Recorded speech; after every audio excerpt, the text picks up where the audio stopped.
At least 4 people have been killed and dozens more injured in Russian airstrikes on Ukraine overnight. The United States has confirmed it is sending its most powerful aircraft carrier to the waters of Venezuela.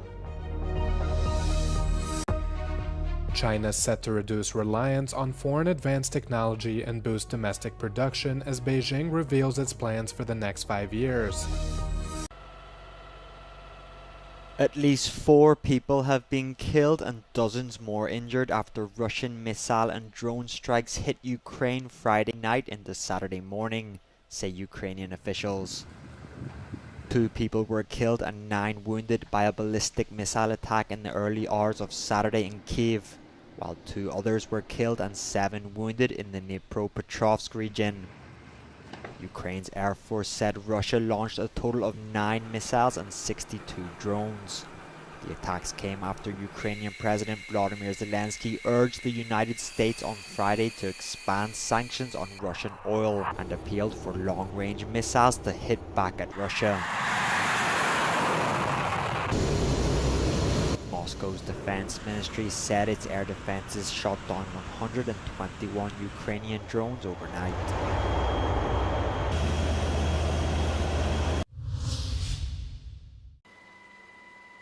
The United States has confirmed it is sending its most powerful aircraft carrier to the waters of Venezuela, in what is seen as the latest military escalation in the region.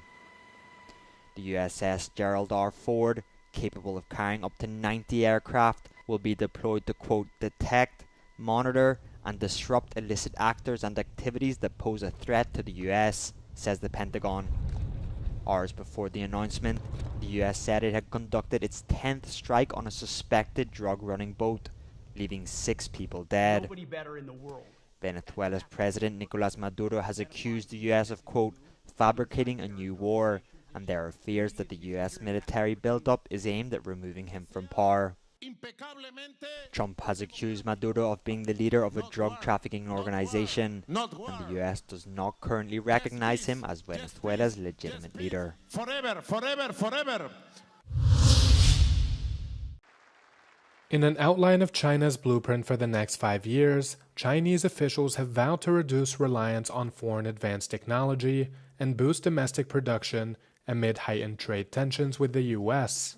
The news came after officials in the ruling Chinese Communist Party concluded 4 days of high-level talks in Beijing and released plans for the next 5 years.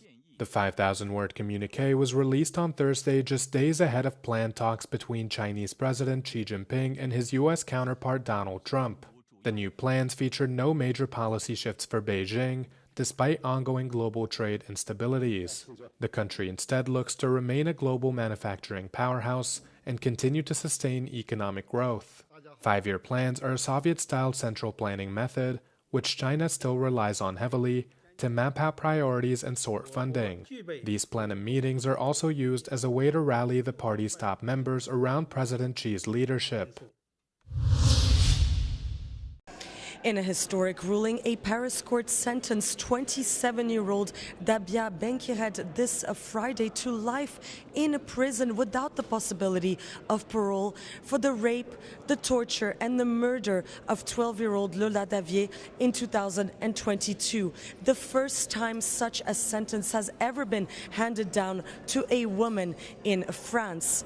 The case horrified the nation for its brutality and ignited a fierce political debate after it was revealed that Benkired, born in Algeria, was undocumented and had been asked to leave the country just 2 months before the crime.